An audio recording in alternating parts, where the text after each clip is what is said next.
The words landed like daggers. "You have nothing left," spoken with a sneer. They were meant to strip her of dignity, to reduce her life's worth to ashes. Around her, silence pressed in, heavy and suffocating, as if the walls themselves echoed his cruel verdict. But inside she did not crumble. She had carried storms before, and storms had never broken her. The insult was meant to define her weakness, yet it only sharpened the edges of her resolve. Her eyes, calm but burning with quiet fire, betrayed none of the truth she held close. For what he could not see, what no one in that room could even imagine, was that beneath her silence lay a secret untouched by their arrogance. Hidden from mocking eyes, preserved with foresight and patience, was something powerful. A bank account, carefully built and fiercely guarded, waiting to turn mockery into shock. In the beginning, family had been her sanctuary. Their laughter filled the house with warmth, echoing through hallways that once rang with her children's playful footsteps. Holidays meant crowded tables, the smell of baked bread and roasted meat, and stories told over steaming cups of tea. They admired her, then her sacrifices. Her ability to keep the family afloat after her husband's passing. Her steady hands that built not only a home, but a legacy of dignity. Nieces sought her advice. Nephews boasted of her wisdom, and her children spoke of her resilience with pride. She was not merely an elder. She was the pillar holding the family upright. But warmth has a way of thinning with time. As years passed and her hair silvered, admiration dulled into something less noble. Respect softened into pity, laced with condescension. "You've done enough rest now," they would say, their tones kind but their eyes calculating. When she insisted on paying her own bills, they smiled knowingly, as though indulging a child's stubbornness. The same relatives who once marveled at her strength now whispered about her limitations, speaking of her life as though it were already written in decline. Entitlement crept in subtly, like ivy winding around stone.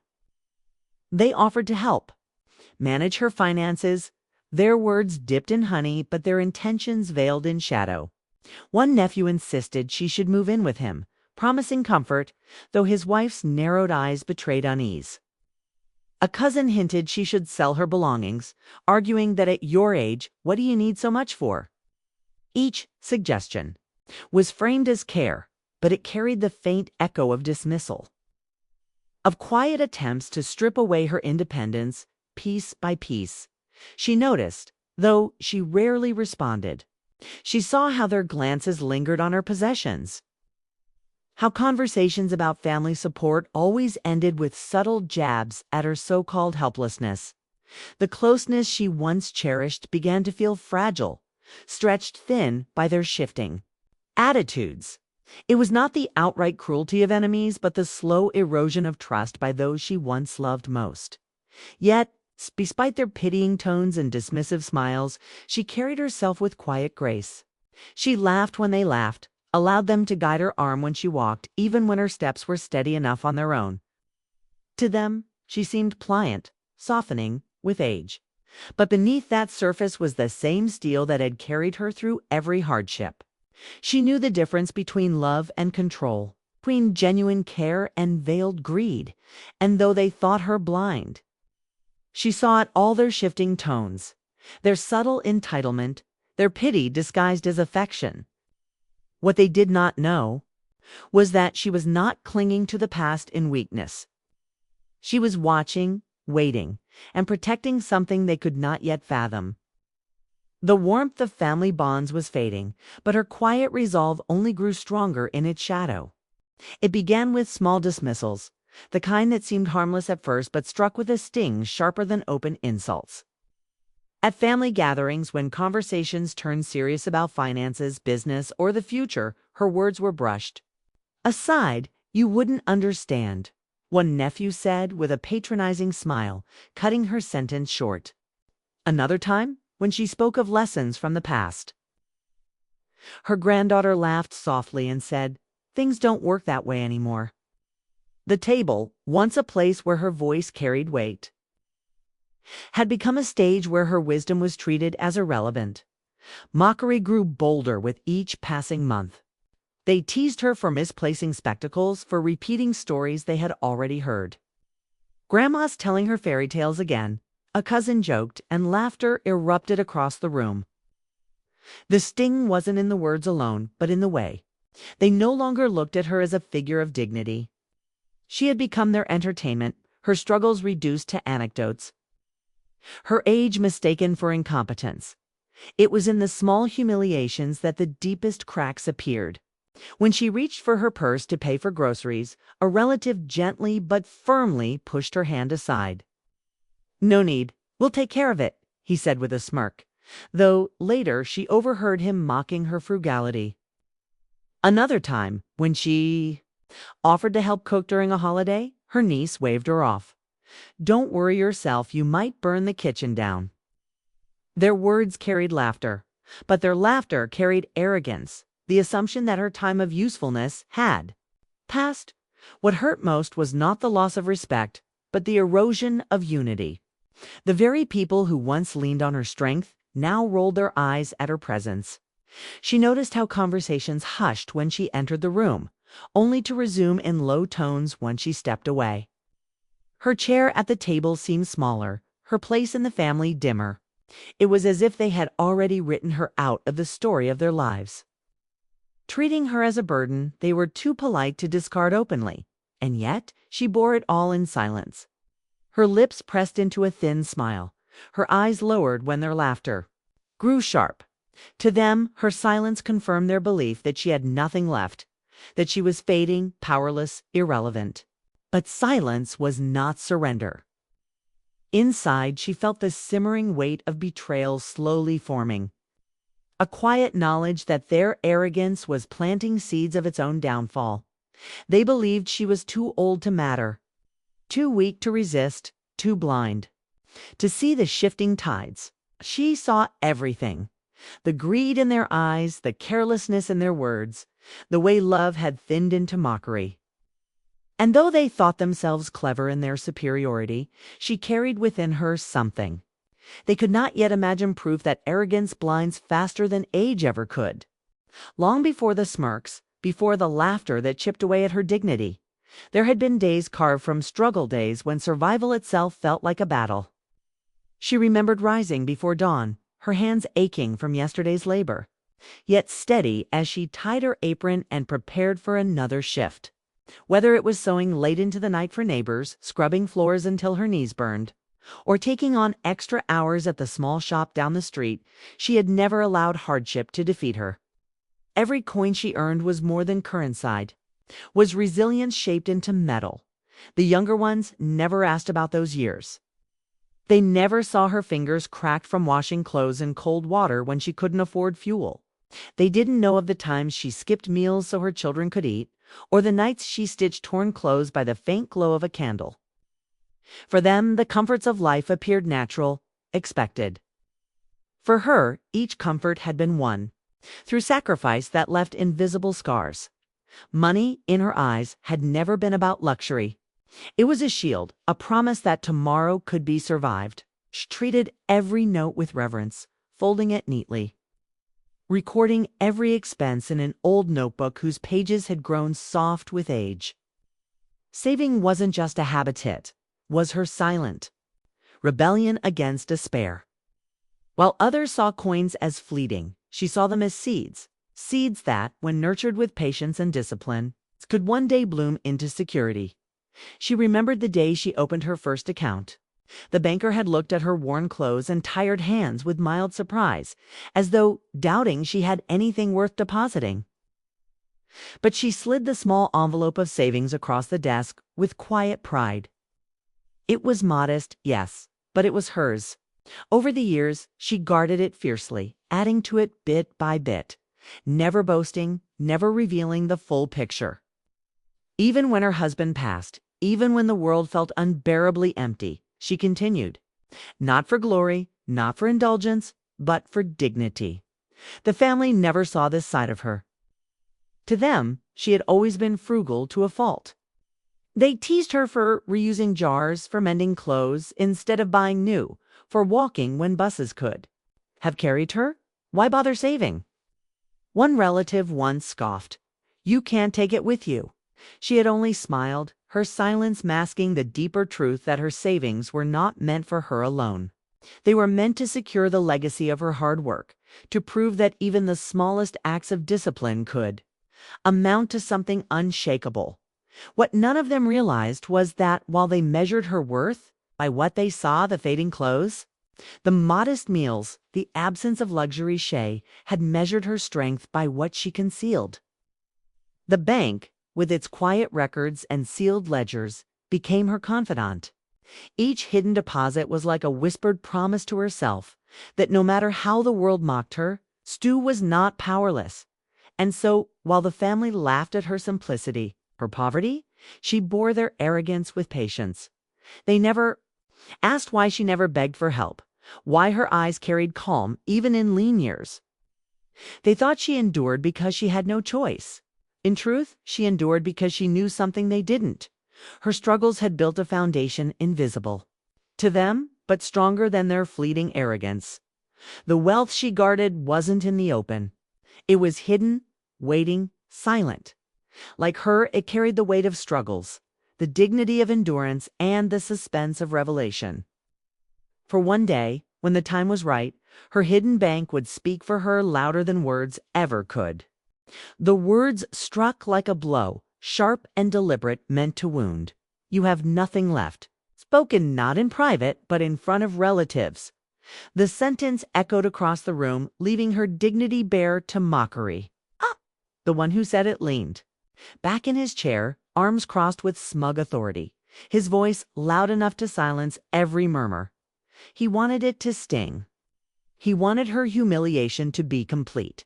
She stood frozen, her lips pressed tight, her frail hands gripping the edge of the table for steadiness.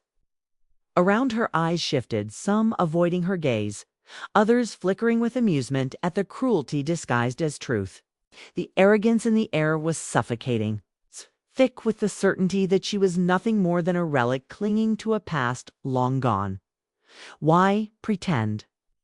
He continued, his voice dripping with false pity. "The house isn't yours anymore. Car's gone, and you don't even have savings. You should accept you're finished." The words rolled out casually, but each one struck with the force of betrayal. Others chuckled softly, their laughter like salt on an open wound. In that moment, the elder felt stripped of everything she had silently carried with pride. Memories of long years of labor, of sacrifices unseen, of savings hidden with such care, of it seemed invisible to them. They saw only what they wanted to see. A powerless old woman, defeated by time, dependent on their whims. Their arrogance blinded them so thoroughly that they mistook her silence for surrender. But inside she was not broken. Stayed, her strength coiled tight, steady, unshaken. Her heart ached, yes, but it also burned with a quiet fire. The words, "You have nothing left," became less an insult and more a reminder of the secret only she carried. She remembered the sealed envelope in the bank, the documents locked away, the wealth amassed through decades of discipline. She remembered her foresight, her planning, her patience. She remembered that the truth did not need to shout, it only needed its moment. Still, the humiliation was raw. She forced her tears to remain unshed, refusing to give them the satisfaction of seeing her break. Every muscle in her body wanted to cry out, to expose their arrogance as ignorance. But she held her tongue. Dignity, she knew, was not found in shouting, but in waiting. Their laughter filled the room, shallow and fleeting, while her silence carried a weight none of them could fathom. The contrast was stark on one side, arrogance swelling in loud voices, in mockery and scorn. On the other, a frail woman standing still, her silence sharp, her eyes unflinching. She let their words fall around her like rain on stone, soaking her with pain but unable to erode her core. For the stone within her was stronger than their shallow pride. As the confrontation ended, they walked away confident, smug in their victory. congratulating themselves for putting her in her place. They did not notice the flicker in her eyes, the quiet resilience that had not dimmed but deepened. They did not hear the echo in her mind. Nothing left. No, I have more than you could ever imagine. The breaking point had come, but not in the way they thought. They believed they had broken her spirit. Instead, they had sharpened her resolve. Their arrogance had set the stage for a revelation that would shake them to their core.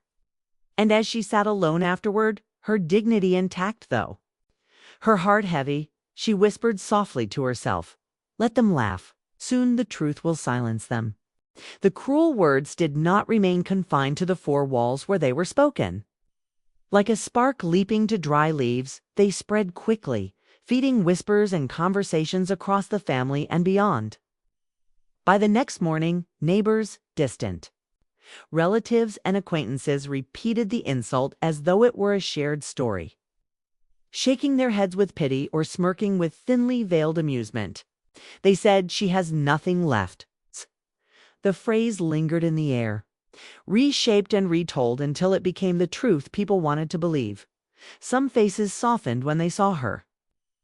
They offered sympathetic smiles, though their sympathy often carried a weight of condescension. "Poor thing," they whispered behind her back, their pity stripping her dignity even further.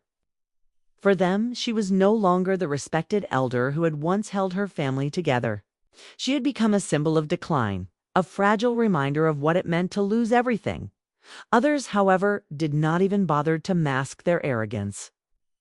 They laughed openly at her supposed downfall, making casual remarks about how age catches up with everyone, how no matter what one had once been, it all comes to nothing in the end. In their eyes, her life's work, her sacrifices, and her quiet dignity were erased with one sentence: "You have nothing left." Within the family, the atmosphere grew tense, heavy with shifting loyalties. Some members who once greeted her with respect now treated her with distant politeness, as though associating too closely with her might taint their own image. A few still showed kindness, but their kindness felt cautious, restrained, overshadowed by the louder voices of arrogance. It was easier for them to stay silent than to challenge the cruelty that had been unleashed. The house, once filled with warmth and chatter, turned into a stage of hushed tones and darting glances. Conversations would falter when she entered the room. Whispers would trail off, leaving behind a silence more hurtful than words. Her presence became a reminder of scandal, of mockery, of vulnerability, and for some, its pay to her unwelcome. Everywhere she went, she could feel it, the eyes that lingered, the voices that quieted just as she passed, the smirks that followed her steps. Loneliness wrapped around her like a shroud, pressing on her heart with a weight far greater than her years.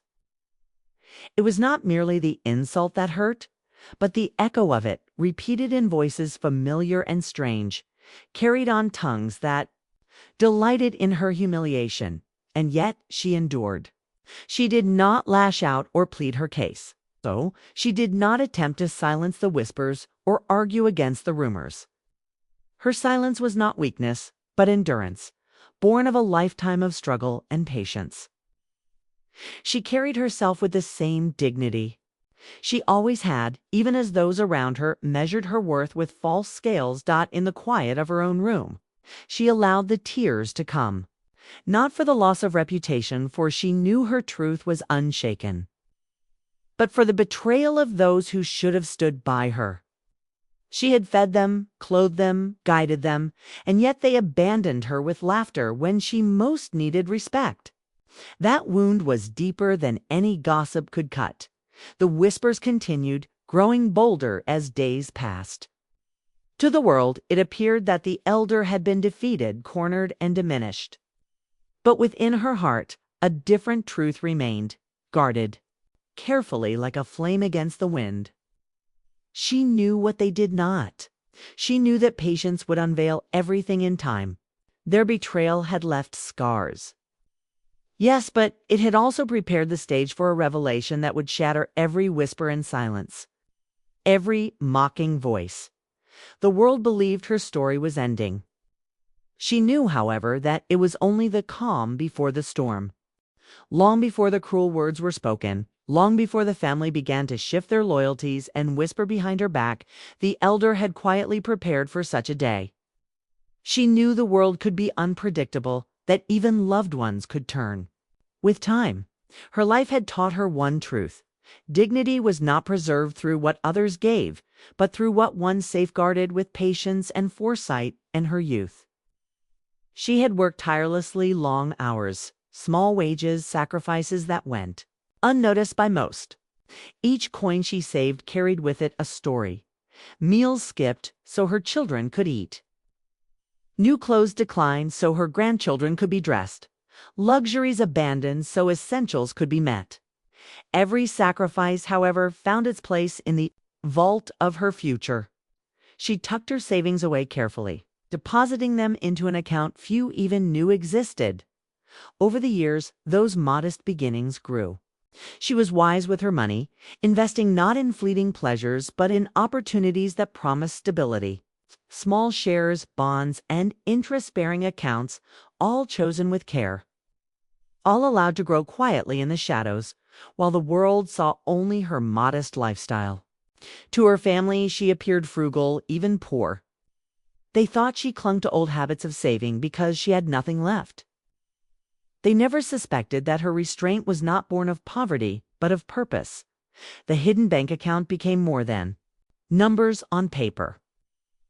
To her, it was a shield, a testament to her resilience and a silent guardian of her dignity.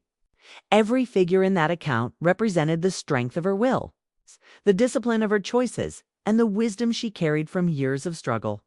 She did not flaunt it, nor did she ever intend to use it as a weapon.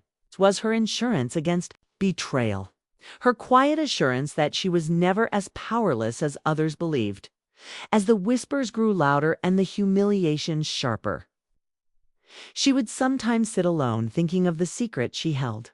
The words, "You have nothing left," echoed in her mind, but instead of breaking her, they reminded her of the quiet wealth that lay hidden, untouched, waiting. She could almost smile at their ignorance. They saw her as defeated, yet they had no idea that she held a truth strong enough to turn their arrogance into shame. Still, she waited. Timing, she knew, was everything. A truth revealed too soon would only invite further cruelty, disbelief, or even theft. So she held her silence, allowing them to believe their own lies, allowing their arrogance to rise unchecked. Every insult, every smirk, every whispered slight was fuel for the fire that would one day consume their pride. The account remained hidden, like a locked chest buried beneath the surface. It was more than money, it was the story of her life, written in savings and investments, discipline and foresight. And though no one else knew it yet, the day was approaching when the hidden bank would no longer be a secret. Suspense loomed, like a gathering storm. When the truth surfaced, it would not only restore her dignity, but also crush the arrogance of those who thought her powerless. The moment came not with a grand announcement, but with another insult. Gathered in the family home, relatives spoke in their usual tones, half mocking, half condescending. One smirked as he repeated the old phrase, "You have nothing left." Others chuckled, their laughter echoing like knives against the elder's dignity. To them, the humiliation had become entertainment, a reminder of their supposed superiority. They expected her to bow her head, to endure silently as she always had. But this time, she did not lower her gaze. Instead, she straightened her back, her eyes calm yet sharp, carrying a weight none of them understood. "Is that truly what you believe?" she asked softly. The room quieted, the laughter faltering into unease. Something in her tone was different, firm, unshaken, almost daring. Slowly, she reached into a drawer and produced a folder, worn yet meticulously organized.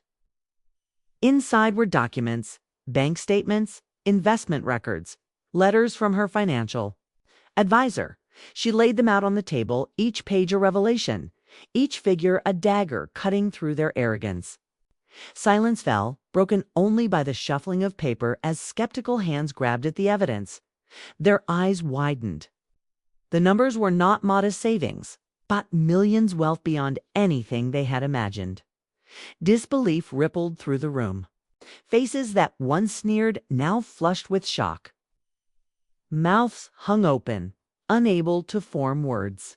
They had mocked her for years, assuming her simplicity was poverty, her restraint was weakness.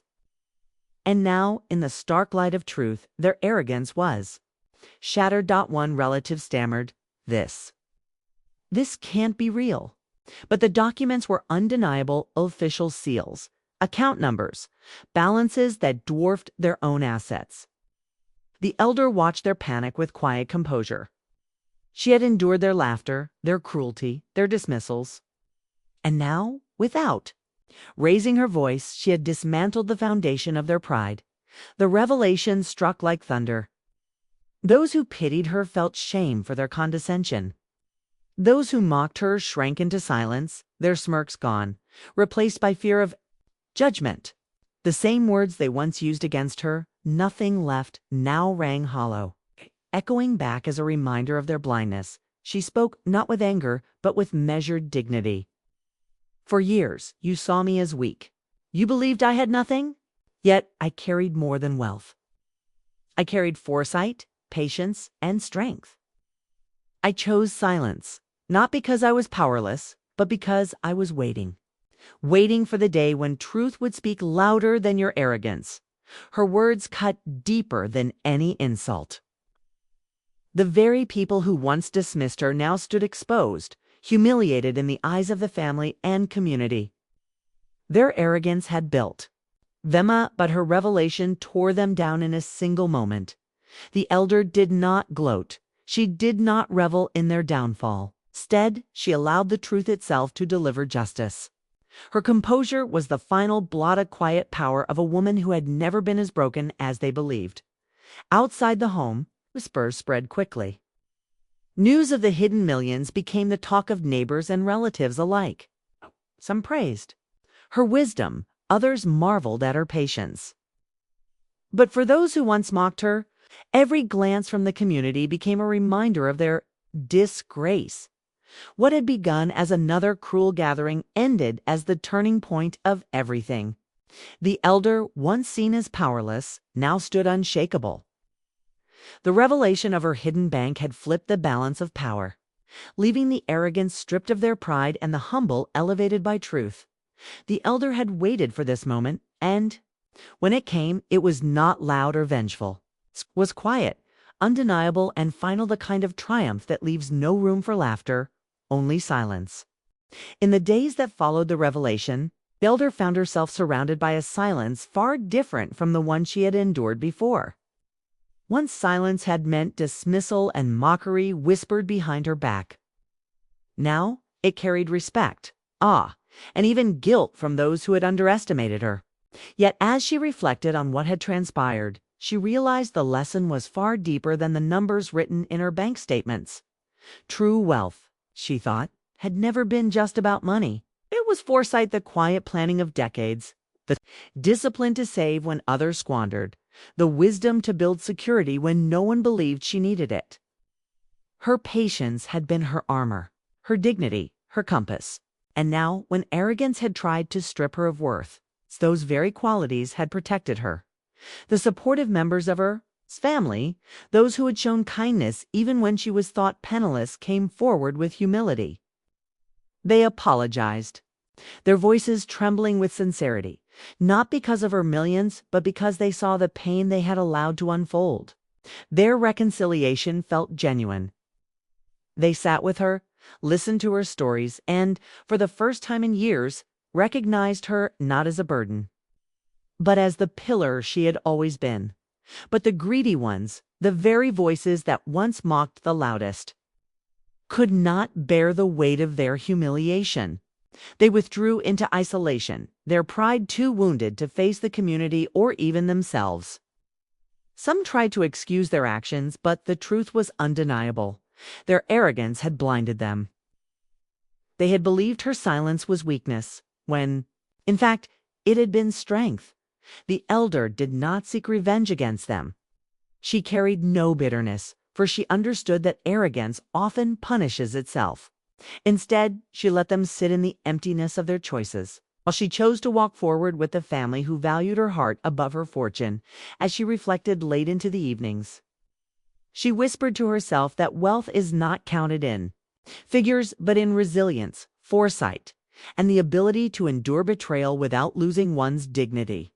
Money could be spent, shared, or lost, but wisdom and patience remained unshakable treasures. She had lived long enough to know that arrogance blinds even the cleverest of people, while humility allows one to see the truth clearly. In her quiet way, she hoped the others would learn from this, not from her wealth, but from her restraint, her planning, and her refusal to surrender her dignity even when surrounded by cruelty. The lesson was there for all to see. Strength is not loud, nor does it demand recognition. It waits, it prepares, and when the moment comes, it shines brighter than arrogance ever could. Her reflections became the story of her legacy. To those who reconciled with her, she offered not only forgiveness, but wisdom, teaching them that every insult, every betrayal can be turned into a seed for resilience if met with patience. To those who chose isolation, she left the silence they had once inflicted upon her, a silence now filled with the echo of their own regrets. The elder's wealth may have silenced the mockers, but it was her dignity, her foresight, and her unyielding patience that left the lasting mark. In her heart, she knew the truth. Wisdom will always outlast arrogance, just as light will always pierce the shadows. The words still echoed in her memory. "You have nothing left." Once they had pierced her like a blade, spoken with arrogance, meant to strip her of dignity. But now, as she sat with the truth revealed and her legacy intact, those same words carried no sting. They had become proof of how blind arrogance can be, and how foresight always finds its moment. She thought of the secret. She had kept the hidden bank account born of decades of sacrifice and discipline. To her family, she had seemed powerless, clinging only to sentiment. Yet, in reality, she had been stronger than any of them imagined, quietly guarding a future they could not see. Their mockery had collapsed in an instant, undone by the very resilience they dismissed. But the triumph was never about the millions resting in her account. The true victory was the lesson her story carried. Preparation is invisible until the day it is tested. Patience feels like silence until it becomes strength. Resilience looks fragile until it withstands storms arrogance cannot survive. These were the real treasures she had built across a lifetime, and they were worth more than any balance on paper. Those who had mocked her would forever remember their humiliation. But she bore them no malice. She understood now, as always, that arrogance punishes itself. For the ones who sought forgiveness, she gave it freely, teaching that dignity is not something others can take, it is something you choose to protect. And so her story came full circle. From being told she had nothing left, she had risen to prove that she possessed the one thing arrogance can never touch: quiet strength. The hidden fortune was a revelation, yes, but the greater truth was far deeper. Wealth fades. Pride crumbles.